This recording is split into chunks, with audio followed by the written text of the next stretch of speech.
কইছে? আল্লাহ কইছে আমাকে তখন তুমি একবার স্মরণ করো, আমি তোমার 10 বার স্মরণ করি। আমার জন্য যত 1 কদম আইগাও, আমি 10 কদম আইগাই। যখন তুমি আমার হয়ে যাও, আমি তোমার হয়ে যাই।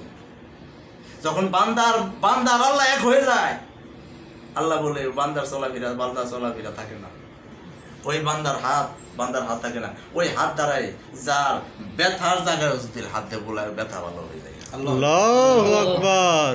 ওই মুখ দিয়া যদি ফু দেয়, পানি দিয়া ফু দিয়ে দিল, পেটের ব্যথায় চিৎকার করতেছে আল্লাহর ওলি, একজন এই পানিটার মধ্যে ফু দিয়ে ওই পানিটা খাওয়াই দিল, পেটের ব্যথা ভালো হয়ে গেছে।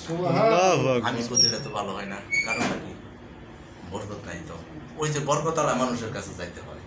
তাহলে বরকতওয়ালা মানুষের কাছে যাইতে হয়। বরকতওয়ালা মানুষ কি কার কাছে শিখছে? ওই যে ওনার মতো আমি যার কাছে উস্তাদের কাছে গেছি, ওনারও একজন উস্তাদের কাছে শিখে আজকে বরকতময় হইয়া ওই আল্লাহর সাথে মিশে গেছি।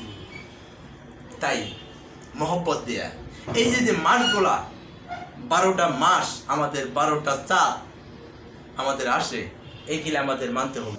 আজকে যে ঈদে মিলাদুন নবী সাল্লাল্লাহু আলাইহি ওয়াসাল্লাম 5 তারিখে সারা বিশ্বে পালন করবে, কিন্তু আরো তো আমাদের কর্ম আছে, আরো যে চাঁদগুলো আছে, এই চাঁদগুলো আমাদের ফলো করতে হবে। খালি চাঁদকে আমি তো বলছি এক কথাই শেষ, আরামের বিছানা ত্যাগ করে প্রত্যেক দিন আপনারা মুরাকাবা করেন, দেখবেন আল্লাহ পাক আপনার এই চেহারা নূরানিময় চেহারা মৃত্যুর আগ পর্যন্ত আল্লাহ বলছে ওই চেহারা কখনো নষ্ট হয় না। এই চেহারা আমার দেওয়া, আমার চেহারা দেওয়ার মধ্যে যদি নষ্ট হয়, কুকর্ম করে যদি তুমি নষ্ট করো, তাহলে তুমি দিত কি?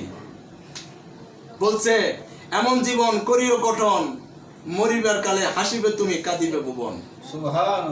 এই চেহারা মোবারক।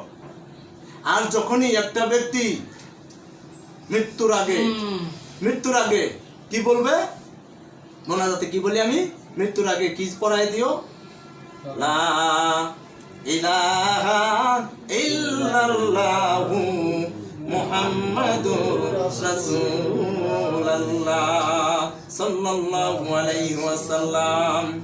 মৃত্যুর আগে ওই মুমিন বান্দা বান্দীদের ওই মৃত্যুর আগে যখন এই কালেমা নসিব হয়ে যাবে, যার সামনে ওই নূরওয়ালা নবী, মদিনাওয়ালা নবী হাজির হয়ে যাবে। তুমি যার জন্য পাগল আছিলা দুনিয়ার মধ্যে, আজকে মৃত্যুর সময় আমি সেই মদিনাওয়ালা নবী তোমাকে বরণ করে নেওয়ার জন্য তোমার সামনে হাজির হয়ে গেছি।